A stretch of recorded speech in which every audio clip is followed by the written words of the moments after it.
भाई 200 रुपये भेज दे यार, बहुत तेज भूख लगी है। यहाँ दुकान पे बैठा हूँ और पैसे नहीं है मेरे पास। भाई कैसी बात कर रहे हैं यार, इससे पहले भी तो पैसे लेके वापस किया हूँ। भाई मैं झूठ नहीं बोल रहा हूँ, सच में दे दे। ना इंटरव्यू पे जाने के लिए पैसे हैं, ना खाने के लिए पैसे हैं। चल ठीक है भाई, जब तुझे विश्वास ही नहीं है तो फिर क्या कर सकता हूँ उसके लिए। ठीक है, मैं रखता हूँ। भैया बिरयानी खा लीजिए। यार पैसे नहीं है मेरे पास।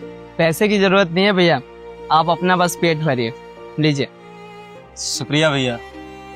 वैसे भैया एक बात बताइए, मैंने देखा कि आप बहुत ज्यादा परेशान थे, क्या हुआ है? कुछ बात हुआ है क्या? क्या बताऊं भैया, परेशानी तो बचपन से झेलता आ रहा हूँ। किस्मत ही खराब है हमारी, अनाथ हूँ। मेरे अलावा इस दुनिया में मेरा कोई नहीं है। यहाँ इस शहर में रहता हूँ, आया था, सोचा था कोई नौकरी कर लूंगा अच्छी सी, ताकि अपनी लाइफ अच्छी बना सकूं। लेकिन कहते हैं ना कि जब हाथ में पैसे नहीं हो ना, कुछ भी चीज पॉसिबल नहीं है दुनिया में। आज इंटरव्यू देने जाना था नौकरी के लिए, लेकिन पास में पैसे नहीं थे कि खाना खा पाऊं या इंटरव्यू देने जा पाऊं। इसलिए दोस्त को कॉल किया था कि भाई 200 रुपये दे दे, तेरे पैसे जल्दी लौटा दूंगा। लेकिन वो कहते हैं ना कि दोस्ती यारी में कुछ रखा नहीं है, सब मतलबी यार है। अगर आपकी जरूरत है तो आपके दोस्त हैं, और वही आप किसी मुसीबत में आ गए और थोड़ी सी मदद क्या मांग ली ना, दोस्ती मिट जाती है। साहब मना कर दिया 200 रुपये देने से। बस वही अपनी किस्मत को कोस रहा था बैठे बैठे। सही कह रहे हैं भैया, इस दुनिया में अपना कोई नहीं है। वैसे पहले बिरयानी खाइए भैया, आपको भूख लगी है ना? सच बताओ ना भैया, मेरा भी इस दुनिया में कोई नहीं है, मैं भी अनाथ हूँ। बस काम करता हूँ, जीता हूँ, और इस दुनिया में सब फायदा उठाते हैं भैया, कोई अपना नहीं। और चिंता मत करिए, आप उस ऊपर वाले पर विश्वास रखिए, सब कुछ ठीक हो जाएगा और आपको जॉब में मिलेगी। आप एक बार बस ऊपर वाले पर विश्वास रखिए, वो आपको जितना दुख दिया है ना, उससे 1000 गुना ज्यादा आपको सुख देंगे। और मेरा दिल कहता है आपको जॉब भी मिलेगी और आप अपनी जिंदगी में खुश भी रहेंगे। पर अपना विश्वास टूटने मत दीजिए भैया, विश्वास बनाइए और अपनी जिंदगी में आगे बढ़िए, ठीक है? और हाँ, मैं भी भगवान से प्रार्थना करूंगा कि आप अपने जिंदगी में खूब आगे बढ़े, कभी आपको किसी चीज की दिक्कत ना हो, ठीक है? शुक्रिया भैया, आप मेरे बारे में इतना सोच रहे हैं, मेरे लिए भगवान से दुआ मांग रहे हैं, उसके लिए बहुत बहुत शुक्रिया आपका। देखते हैं भगवान क्या करते हैं, कौन सा दिन दिखाते हैं। वैसे बहुत कोशिश कर रहा हूँ कोई नौकरी मिल जाए, बहुत सारे इंटरव्यू भी दे दिए। देखिए आज भी इंटरव्यू ही देने जा रहा हूँ, देखता हूँ कि आज भी नौकरी लगती है या नहीं लगती है। अब जो भी है सब ऊपर वाले के हाथों में है। भैया आपके पास पैसे भी नहीं होंगे ना? 1 मिनट, 1000 रुपये है हमारे पास, आप इसे रख लीजिए और इंटरव्यू दीजिए, ठीक है? कोई दिक्कत हो तो खर्च कर लीजिएगा और हमारे पास भी आ जाइएगा, हम भी दे देंगे और पैसे। नहीं भैया, ये क्या कर रहे हैं आप? आपने पहले ही मेरे ऊपर इतना बड़ा एहसान कर दिया है, मैं आपको और परेशान नहीं करना चाहता। और ये 1000 रुपये हैं, आप एक अनजान आदमी को 1000 रुपये दे रहे हैं। आपका बहुत बहुत शुक्रिया कि आपने हमारे बारे में इतना सोचा, इसकी कोई जरूरत नहीं है, पैदल चला जाऊंगा मैं। भैया इंसानियत के नाते आपकी मदद कर रहा हूँ, और आपको बताया ना कि मैं भी अनाथ हूँ, कोई नहीं है मेरा आगे पीछे, बस कमाता हूँ, खाता हूँ। और कमाना इसलिए पड़ता है क्योंकि मेरे ऊपर थप्पा ना लगे कि मैं नालायक हूँ, ऐसे हाथ पैर होते हुए भी कमा नहीं रहा हूँ, क्योंकि हम तो अपनी जिंदगी भी खत्म कर देते भैया। ऐसे रखिए आप, हमको इस पैसे का कोई जरूरत नहीं है, कमाते हैं, खाते हैं, आए हमारे पास 100-50 रुपए, ठीक है? अभी आपको जरूरत है पैसों की, रख लीजिए, ठीक है? भगवान का खेल भी बड़ा निराला है भैया।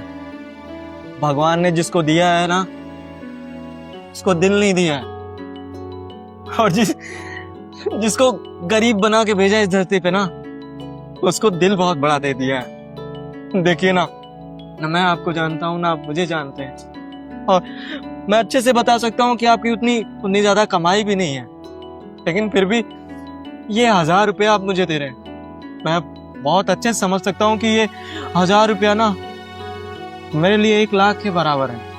आपका बहुत बहुत धन्यवाद भैया। मैं वादा करता हूँ कि जैसे आपने मेरी मदद करी है ना, मैं लाइफ में कुछ अच्छा करके दिखाऊंगा और वापस जरूर आपके पास आऊंगा।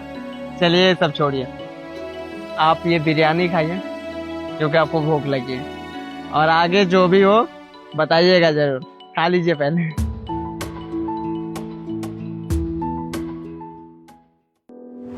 सुनिए जी, आपकी दुकान पे गया था, आपकी दुकान बंद है, आप थे नहीं वहाँ पे। आप कौन? आपने मुझे पहचाना नहीं भैया? याद करिए कुछ दिन पहले आपने फ्री में खाना खिलाया था मुझे और 1000 रुपये दिए थे आपने इंटरव्यू जाने के लिए।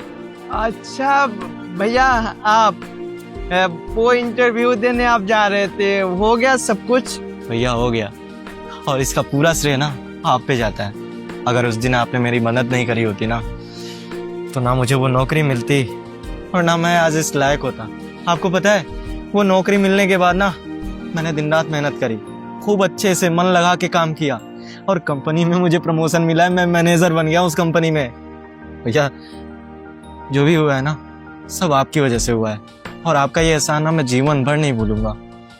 खैर मुझे ये सब छोड़िए, आप मुझे ये बताइए आपकी दुकान क्यों बंद है?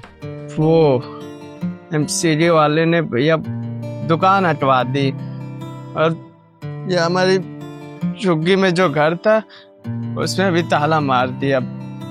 जीना मुहाल हो गया भैया। जो भी कमा रहा था अब कमा भी नहीं रहा हूँ, और घर था वो भी हमारे पास नहीं रहा। अब समझ में नहीं आ रहा है कि हम अपने जिए तो जिए किसके लिए। भैया अनपढ़ गवार है, कोई काम भी नहीं दे रहा है, और तो और यहाँ पर ऑपरेशन हुआ है बचपन में। एक मालिक के यहाँ काम करते थे चाय के टपरी पर, वही करवा दिए तरस खाकर। मजदूरी भी नहीं कर पाएंगे क्योंकि बहुत दर्द होता है मरने से ज्यादा। अब तो सोच लिया है भैया कि अपनी जिंदगी खत्म कर लेंगे, मर जाएंगे, सब कुछ ठीक। अरे नहीं, कैसी बात कर रहे हैं आप? मर्द तो होता ही है सहने के लिए। ये जीवन ना बड़ा कठिन है भैया, जीवन को जीना इतना आसान नहीं है। खैर अपने देश में इतना करप्शन बढ़ गया ना कि गरीब को और गरीब बनाया जा रहा है और अमीर को और अमीर। इसमें आपकी कोई गलती नहीं है। जो अपने देश का पॉलिटिकल सिस्टम है ना, बहुत करप्ट है, और इस सिस्टम में पिस के आम लोग ही मरते हैं। खैर आप उसकी चिंता मत करिए, आपको मरने की जरूरत नहीं है। आपको याद है ना, आपने मेरी मदद करी थी, अब मेरी बारी है आपकी मदद करने की। देखिए आपने मुझे बताया कि आपकी लाइफ में कोई नहीं है, ना माँ बाप, कोई नहीं, आप अकेले अपनी जिंदगी जीते हैं। खैर मैं भी अपने लाइफ में अकेले हूँ, मेरा कोई नहीं है। तो आज से मैं यही समझूंगा कि एक छोटा भाई मुझे मिल गया। अब से आप मेरे साथ रहेंगे और आपको कोई काम वाम करने की कोई ज़रूरत नहीं है। आपका बड़ा भाई कमाएगा और आपको अपने साथ रखेगा। अब बताइए कि आप मेरे साथ चलेंगे मेरे घर रहने के लिए? नहीं भैया, ऐसा मत करिए। आप मेरी वजह से अपनी ज़िंदगी मत खराब करिए। आप जी लीजिए अपनी ज़िंदगी और आगे बढ़िए। हमने तो इंसानियत के नाते आपकी मदद कर दी बस। मैं कोई जज्बाती नहीं बन रहा हूँ। एक बात बताऊँ आपको, आप अपनी लाइफ में जितना अकेलापन फील करते हैं ना, मैं भी अपनी लाइफ में उतना ही अकेला हूँ। कोई नहीं है मेरा। कम से कम आप मेरे साथ रहेंगे तो मुझे ऐसा लगेगा कि एक छोटा भाई मिल गया है। तो देखिए आपको ना मेरे साथ चलना पड़ेगा। अगर आप मेरे साथ नहीं चलेंगे तो मुझे लगेगा कि आप मुझे अपना समझते ही नहीं है, और मैं वो जो एहसान करा है आपने ना, मैं जीवन भर उसको नहीं उतार पाऊंगा। मैं उसी पश्चाताप में रहूंगा। अच्छा ठीक है भैया, रह लूंगा आपके साथ। कम से कम जीने की वजह तो मिल जाएगी और मेरी जिंदगी में एक बड़ा भाई तो मिल जाएगा। चलिए। पर भैया ये कह रहा था कि हम काम भी अरे ये सब करने की कोई जरूरत नहीं, आप चलिए मेरे साथ।